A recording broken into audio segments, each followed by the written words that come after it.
Good afternoon, ladies and gentlemen. I am Steve Bissonette, the President of the Northern Gateway Regional Chamber of Commerce, which we all know the Gateway region is a wonderful place to live, work, and play. It is my pleasure to present to you this afternoon Speaker Newt Gingrich.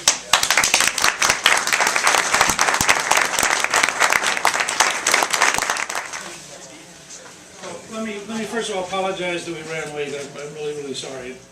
I frankly hate it when we run late, but campaigning is not a determined art here. And Cliff and I are thrilled to be here and have a chance to see you. And I feel really badly for the people outside. Is it not physically possible to get them in? I mean, not the Ron Paul people in the occupied area. We had internet supporters who have been standing outside for a while. And I realize in the North Country, you're a lot more used to this weather than we are, but I felt really bad about it. So Ed, if you can see if there's any extra room back there, I'd like to invite in the people who have been freezing.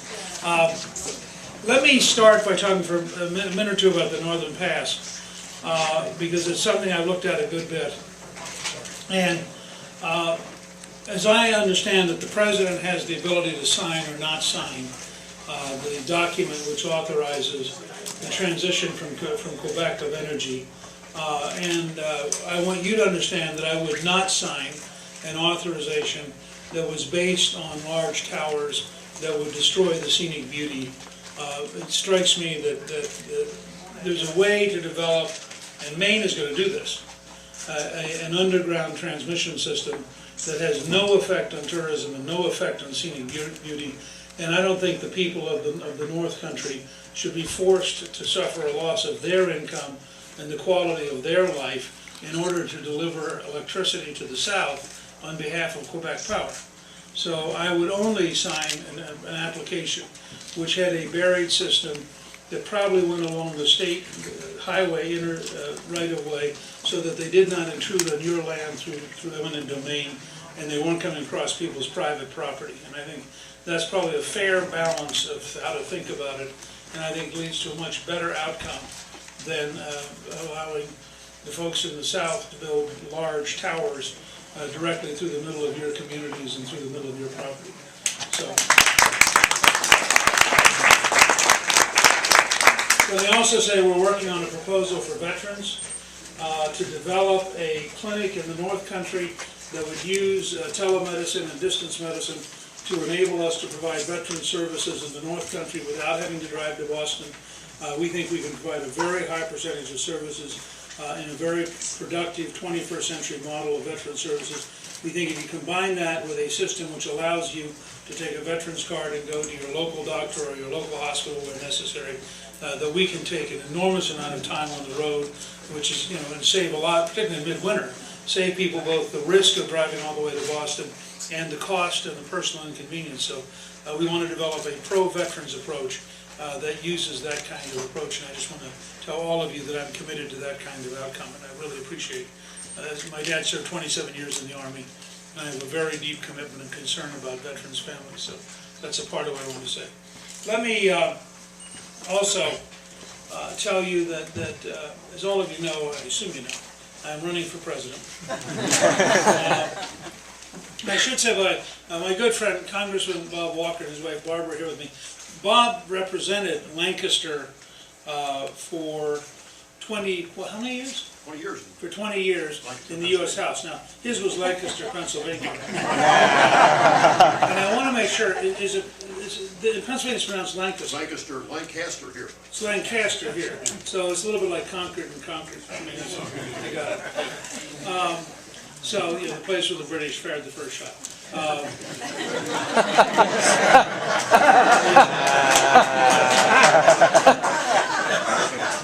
It's a little bit like having the Berlin Wall. I'm just trying to work my way through this. I felt like an idiot yesterday because I was tired, and I know that Belknap is Belknap, and for some reason I pronounced it Belknap, and so when that got over, you can't recover from that. It's old. Everybody locally up to then thought I'd been born there. Suddenly realized I was an outsider. So anyhow, I want to give you a simple test, 3 questions that will explain my candidacy. How many of you believe that we are seriously on the wrong track as a country? Okay? How many of you believe that what we have to change is more than just Obama, that the Congress, the bureaucracies, the courts, the laws, that we need bigger change than just the presidency? Just raise your hand again. Okay? And how many of you believe if we win the election, that all the people who have gotten us into this mess will fight very hard against every effort to get us out of the mess? Just raise your hand. So I want you to think about what we just agreed on. We virtually all of us agree we are seriously on the wrong track. We need a big project of getting us back on the right track that's more even than winning the presidency. And when we start getting back on the right track, the forces of the old order are going to fight ferociously to stop us. Are we in general agreement? Mm-hmm. Yes. Will you just explain my candidacy? If we were at 4% unemployment, a balanced budget, and safety in the Middle East, I wouldn't be running. I had a great career. I was doing just fine. I had 20 years in the House. I had been Speaker of the House. I was Time Man of the Year. I was happy writing novels and giving speeches and showing up on Fox occasionally. But I have 2 grandchildren. Maggie's 12, Robert's 10. The country we're going to leave them is a mess. And the problems are getting worse and more dangerous. And so Calista and I talked about it for over a year. And I knew it would be about as bad as it has been. I knew the media would attack me for a while and I'd be declared dead. And then I knew that at least one of my opponents would run really vicious ads. And we knew that everything in our lives would get dredged up.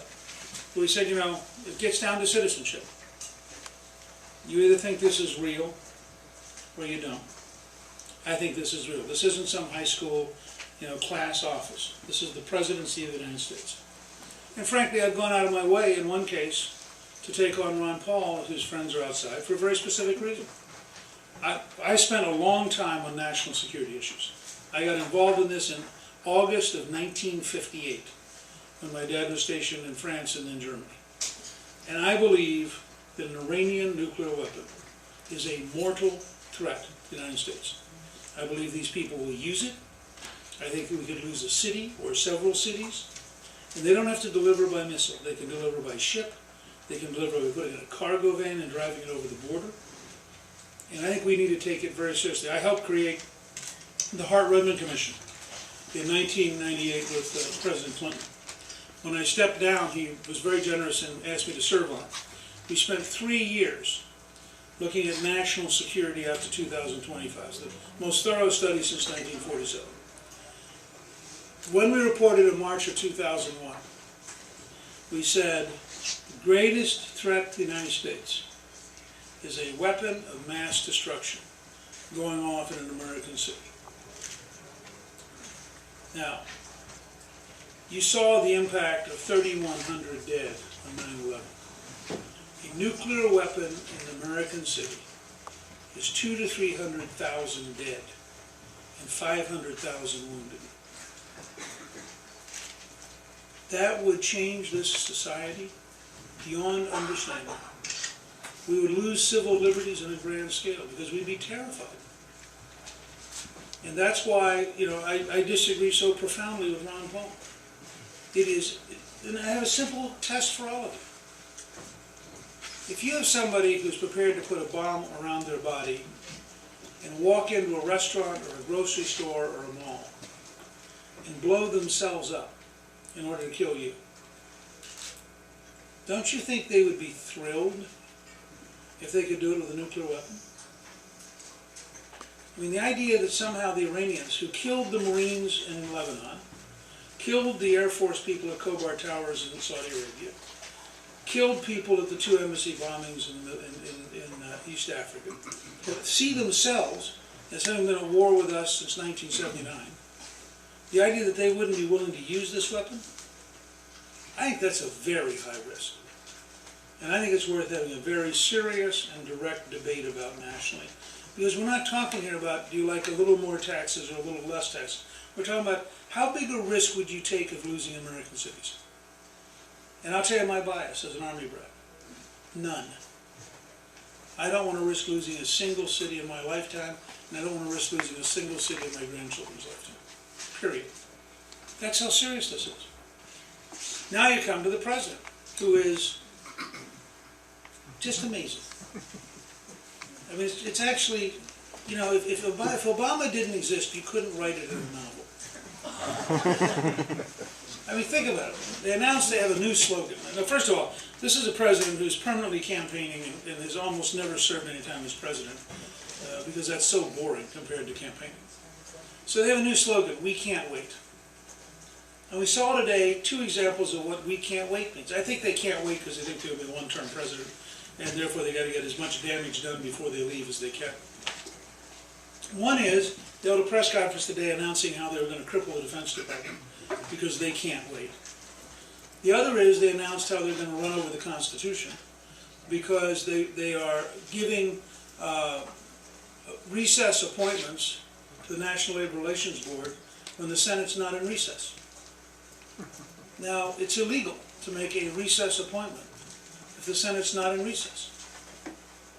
And I'm hoping the Congress will announce that they are going to defund the National Labor Relations Board and force a head-on fight. This president is trying to govern arbitrarily as though he were an imperial president with no constitutional limits on his authority, and the Congress should have the courage to stand up to him and eliminate his capacity to spend money, which is the ultimate power a Congress has to control a president.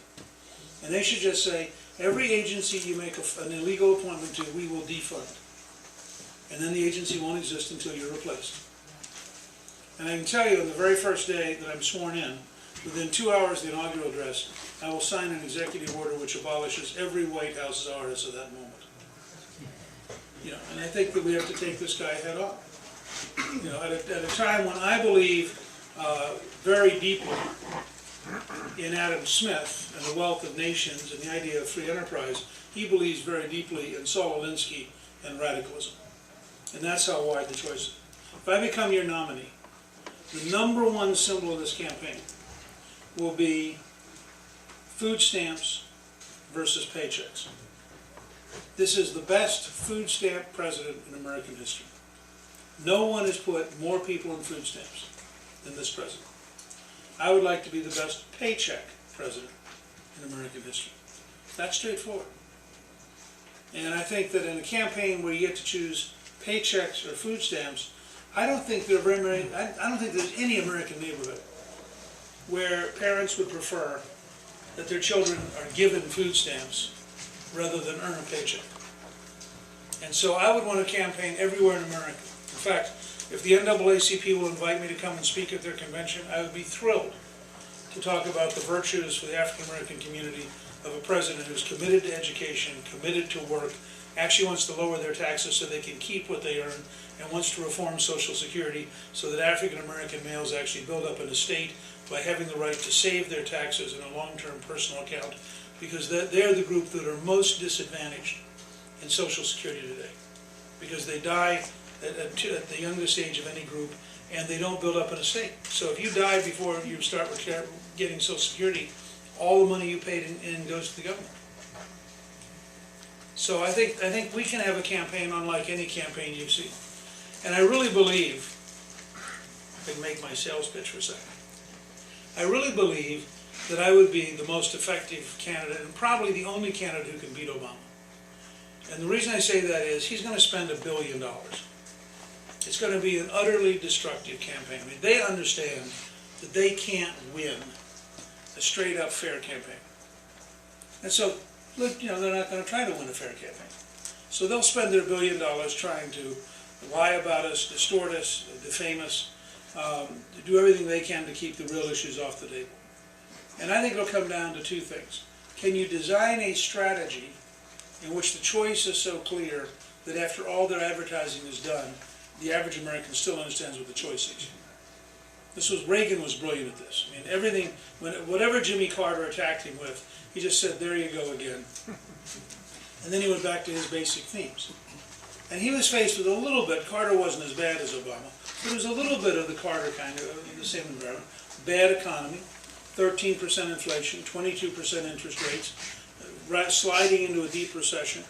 Gasoline ration, remember when you can only buy gasoline every other day based on the last number of your auto license? Yeah. A friend of mine, Dave Bossy, was 13 that year. And he said every morning his father would give him a screwdriver and send him out back to change the license plates. And the car that needed gasoline had license plates. And I developed from that the following test. You can try this on your friends and neighbors. It's a great test whether you're liberal or conservative. If I tell you that the government adopted a regulation so dumb that 13-year-olds were learning how to get around it, if you're a conservative, you say we ought to drop the regulation. If you're a liberal, you say that proves we need license plate police.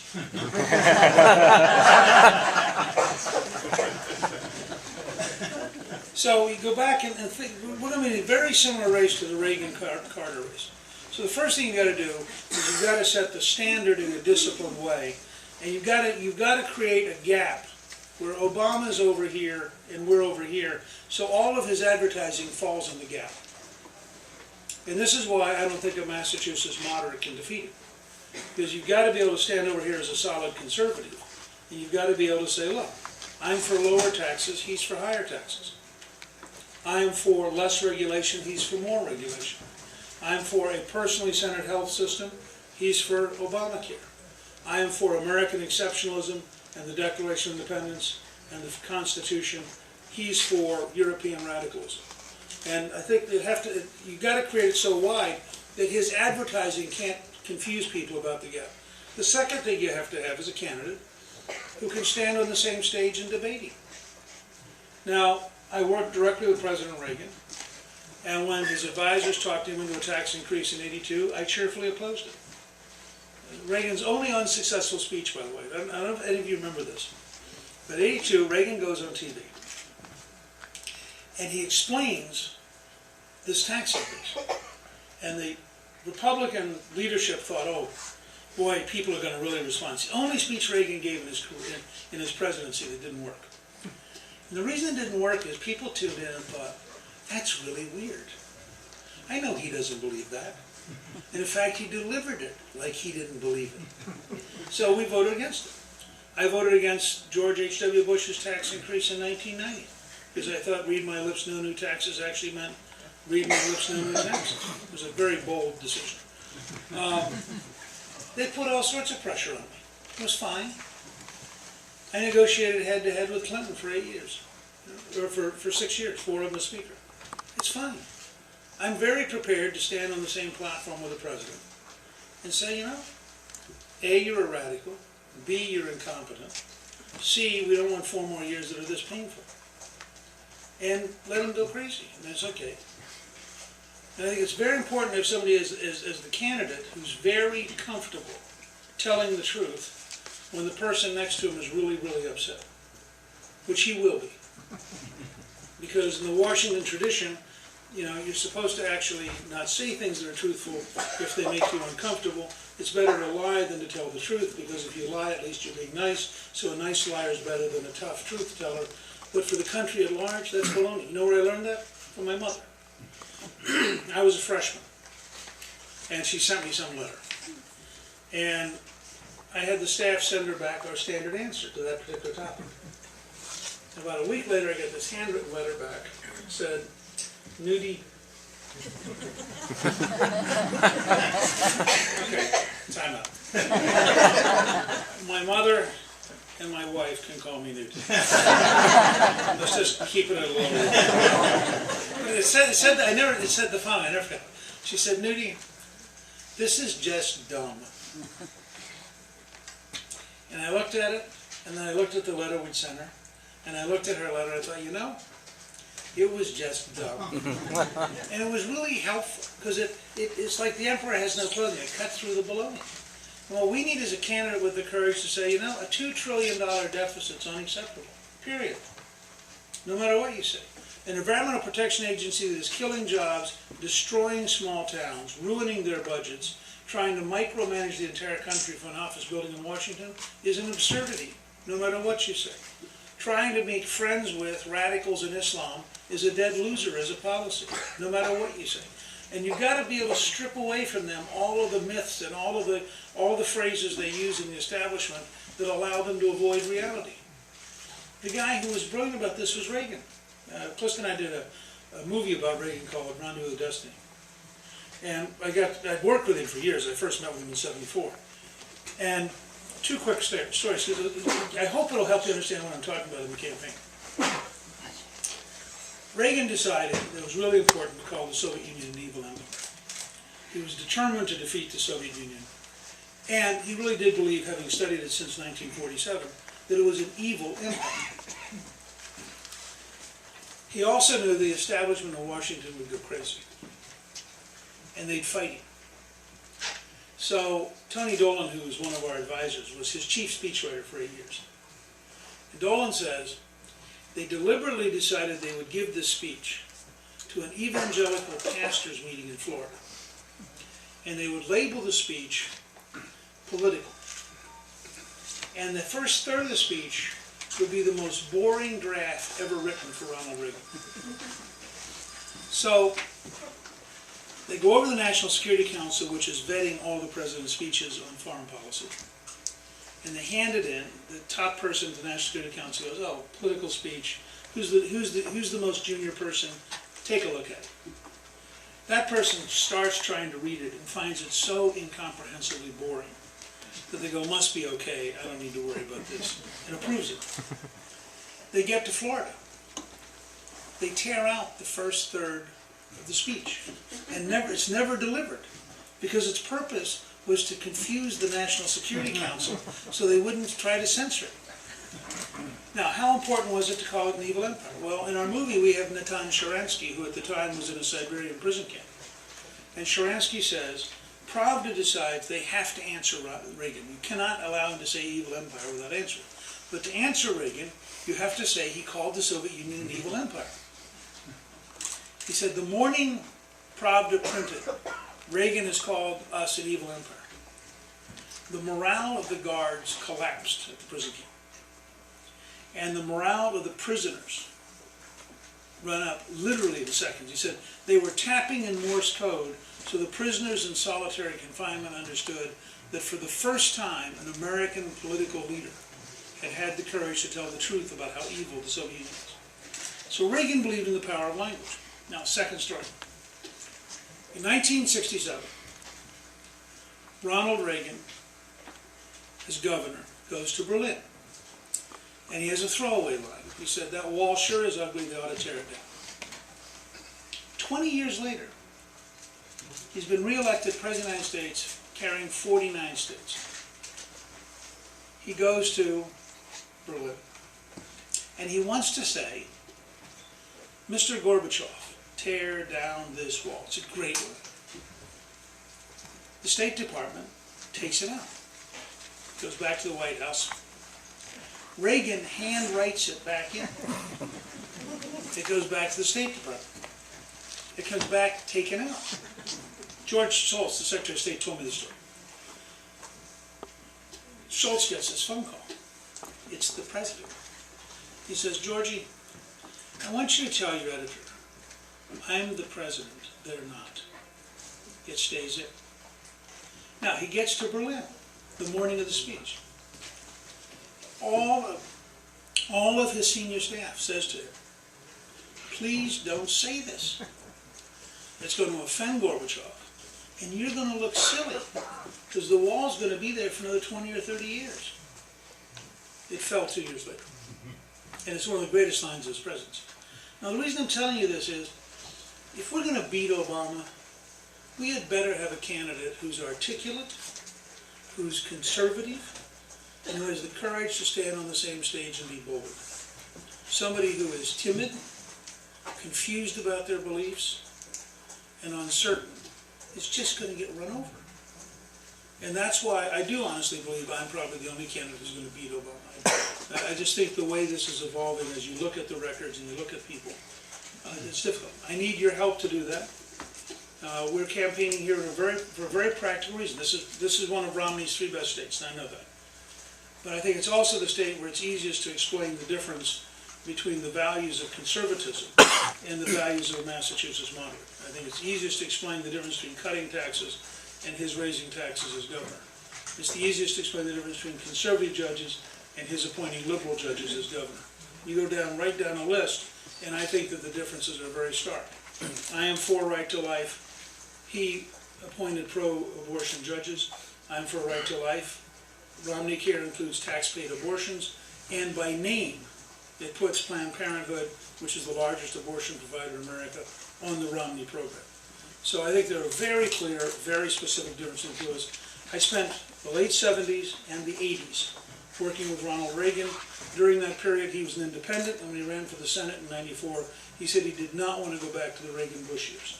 In '92, I worked to help re-elect George H.W. Bush. Romney registered as an independent to vote for Paul Tsongas, who was the most liberal candidate in the race at that time. As recently as 2002, he described himself as a moderate. Now, I think the fact is, a Massachusetts moderate is not, first, I don't think he'll win the nomination, but he's certainly not going to carry the country. I mean, the first thing that Obama's going to say in a debate is, I designed Obamacare based on Romney Care.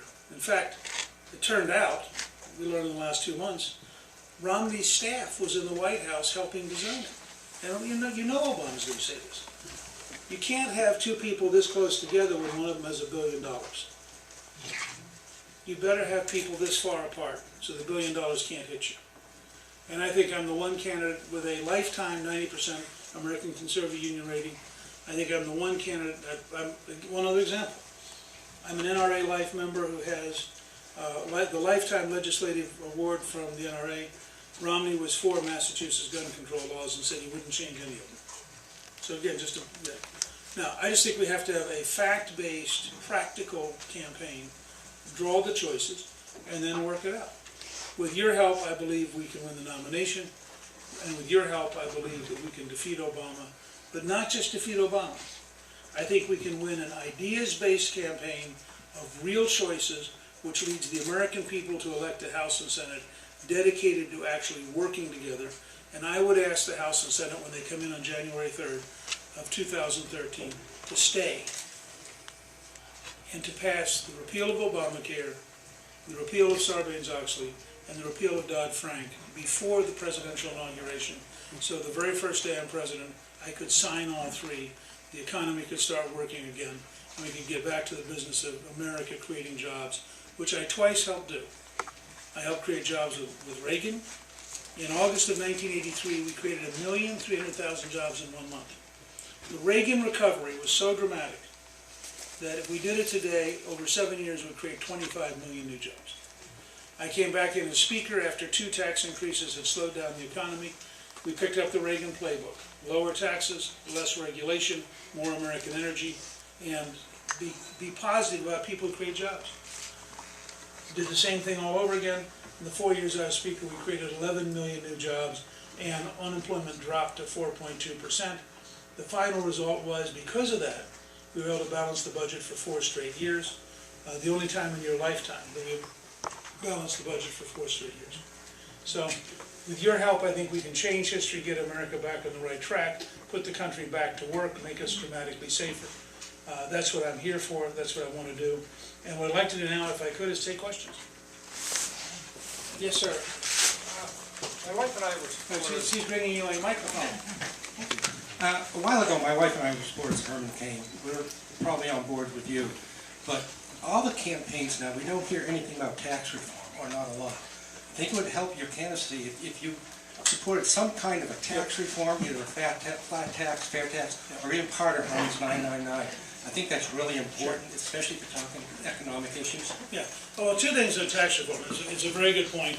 And I didn't go through my whole program, which is pretty long. If you go to newt.org, my first name, .org, you'll see a tremendous amount of material. We have an immediate proposal that as an individual, you'd have the choice of the current tax system, keep all the records, have all the deductions, or a 15% flat tax. 1 page, here's what I earned, here's how many dependents I have, here's my money. The Hong Kong for 40 years has used a 2-track system where you have a choice of a flat tax or the regular system, and it's worked very, very well. People choose the one they want to. So that's the first step. On the fair tax, what I've told fair tax advocates is I would strongly support creating a commission, and the commission would have 435 local units in every congressional district. And that commission would spend a year preparing the flat tax information, the fair tax information, so that any family could go online, any business could go online, and they could see what they're currently doing, and they could see what it would be like under a fair tax. And then have a second year in which we'd have nationwide hearings, and people could come together and talk about it. And then, frankly, if the country reached a consensus that it was the right thing to do, we ought to do it. But I don't think you can jump from an income tax-based system to a transaction tax-based system without people really thoroughly understanding it. And most of the fair tax people said to me, they think this is a pretty legitimate next step. Yes, sir. That's fine, Ken, I understand. But on your speeches here, I think it's important to come out right away. Anybody can go online, but not a lot of people go online to look at your tax. I understand what you do. Let me pick up on that. Okay, I'll do that. That's a useful piece of advice. Thank you very much. This lady right up here, she's coming to the very own microphone. As a senior living in New Hampshire, the average senior pays about $5,300 a year in out-of-pocket expenses for health care needs. If you were to become president, what would you do to solidify our Medicare system and make sure it's there for us seniors and the future generations coming up? I think there are a number of steps that can improve Medicare, and I've worked on Medicare for a number of years, actually going all the way back to the 70s. Let me mention 2 or 3 quick examples. We should go to a payment system much closer to American Express, Visa, or MasterCard for Medicare and Medicaid. The federal government is such a bad manager of money that we currently spend between 70 and 110 or 120 billion dollars a year on crooks. There's a book that we produced at the Center for Health Transformation, which we thought had a title that Washington would get. It's called Stop Paying the Crooks. It had no impact at all. They didn't get it at all. It was just amazing. And here's what it's based on. American Express and MasterCard and Visa and IBM all have these really sophisticated anti-fraud systems. American Express pays 0.03 of 1% to crooks, because they're so powerful at tracking down whether or not. How many of you have ever been called to make sure it was your credit card being used? Okay, I mean, it's that kind of thing. All right. The government is so incompetent because what you have is a paper-based bureaucracy that goes home at 5, competing with a crook with an iPad who stays all evening. And so the crooks simply, they're years ahead of the federal government. A couple of examples. New York Times, I first got into this because the New York Times did a 4-part series on New York State Medicaid. They found a dentist who was filing 982 procedures a day. They found a dental office in Brooklyn that had somebody who stood out front and said, if you'll loan me your Medicaid card, I'll give you a free DVD player. I just need it for 30 seconds so I can make it in front. The Russian mafia dominates durable medical equipment in Los Angeles. There was a trial 2 years ago in Florida of a guy who had been in jail for having killed somebody. He was in the cocaine business. And he came out, and he went straight, and they finally picked him up for having stolen $24 million from the federal government in Medicaid. And in the trial, you cannot make these things up. In the trial, he told the judge, I learned in prison that you could make more money out of stealing from Medicaid, and it was a lot safer than trying to sell cocaine, because the suppliers didn't shoot you. He said, so when I got out, I would set up companies and I would defraud the government until they figured it out, and then I would leave that company and go set up a new company. And it took the government like 4 years to fight him, and he stole $24 million in the period while they were. So when I talk about theft, this is the real deal. Now, why does that matter to you? Because somewhere between $70 and $120 billion of your medical payments are going off to crooks. So the system would become sounder. Over a 10-year period, this is $1 trillion going off to crooks. That's number one. Number two, if you really want to bring health costs under control, you have to have litigation reform. Gallup did a study that we were part of at the Center for Health Transformation, and doctors estimated that the defensive medicine, where they're ordering extra tests and so forth, basically to pad the file in case there's a lawsuit, is $800 billion a year. Now that's absurd, but that's where it is. Third, I would like to increase your range of choices in Medicare. So if you, in addition to the current system, you would have other kinds of things you could choose to do if you wanted to increase the range of opportunities. I think having a Washington bureaucrat try to control every price in the country is wrong. And I'll show you why it's disadvantageous to New Hampshire. Medicare and Medicaid funding is based around big cities. So if you have a doctor who takes care of you here, I will guarantee you that doctor is paid less than the very same doctor doing the very same thing in Manhattan. And it's not just cost of living differential. The politicians who designed Medicaid and Medicare were from big cities. So they designed it so Miami, which also has one of the 2 or 3 highest levels of fraud in the country, also has one of the highest payment rates. And so I think we've got to find ways to allow you to break out of that kind of a Washington-based pricing system, which inevitably discriminates against rural America and small-town America. But those are steps we need to take.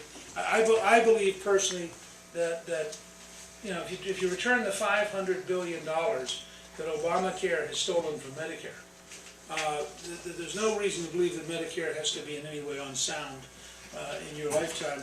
And if you go to modernizing it and giving people more choices, there's every reason to believe that we can save it and actually improve it and give you a better range of choices.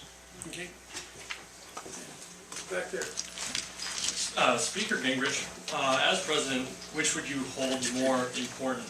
The ability of the government to use anti-terrorism acts such as the Patriot Act, or the rights of the citizens that they infringe upon? I believe that there's a very sharp line between your rights in terms of a criminal case and anti-terrorism. And the reason is the consequences.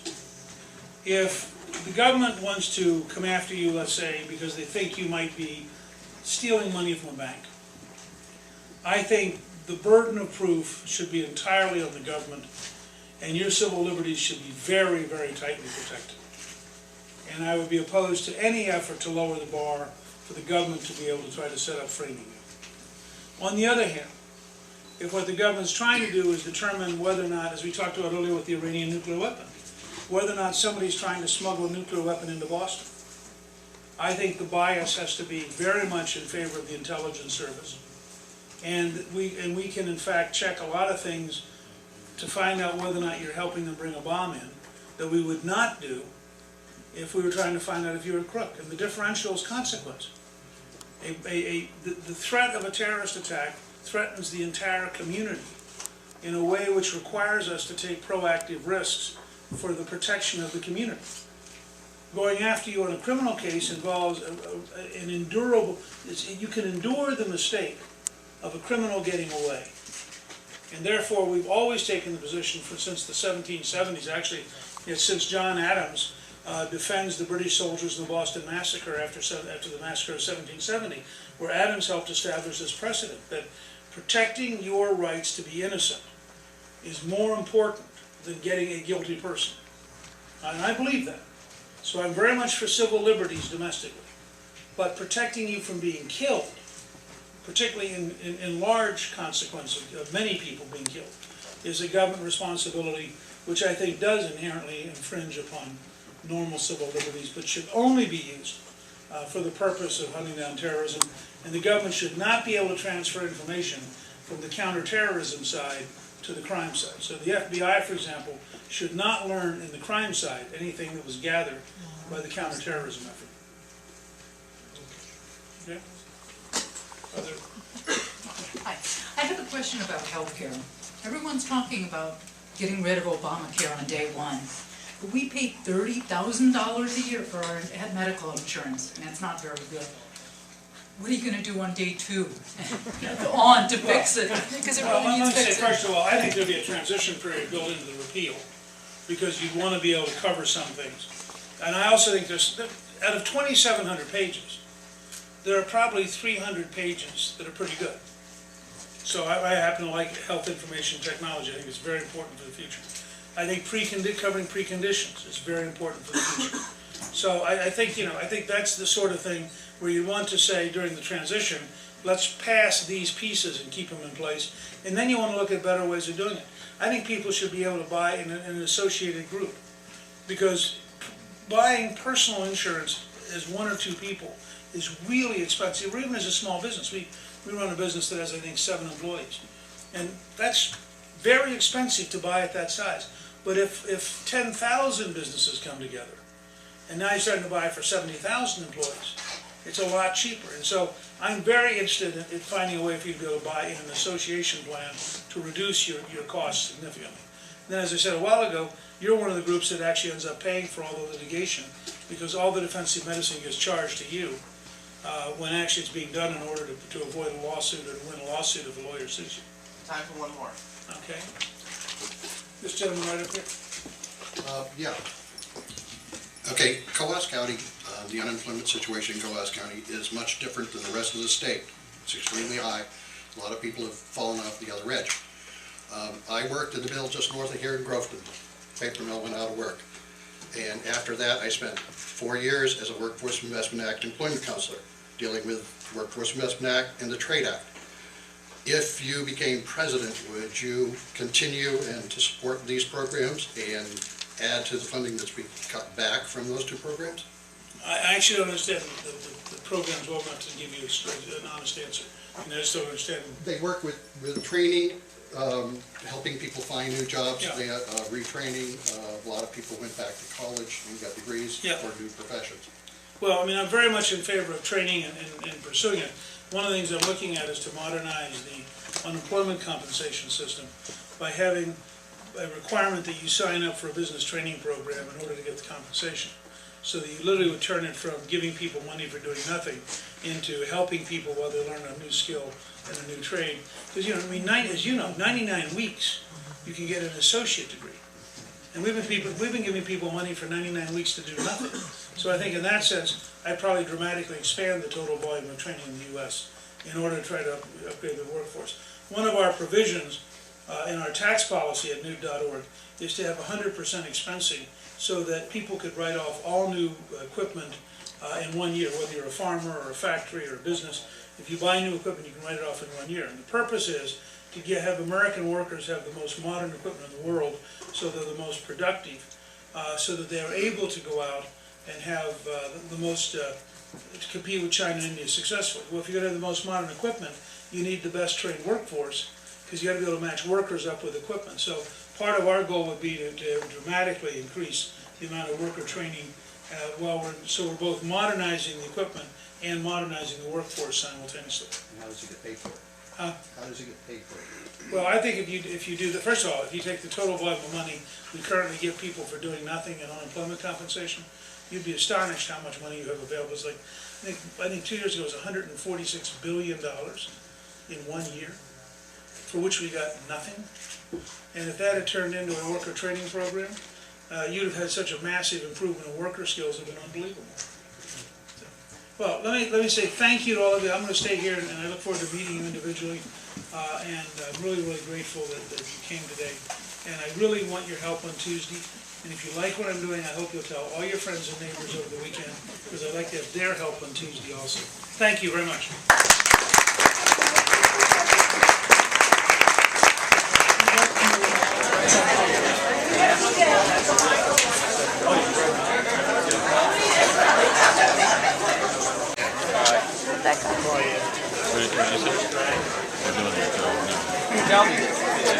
I'm not doing anything. Just filming. Oh.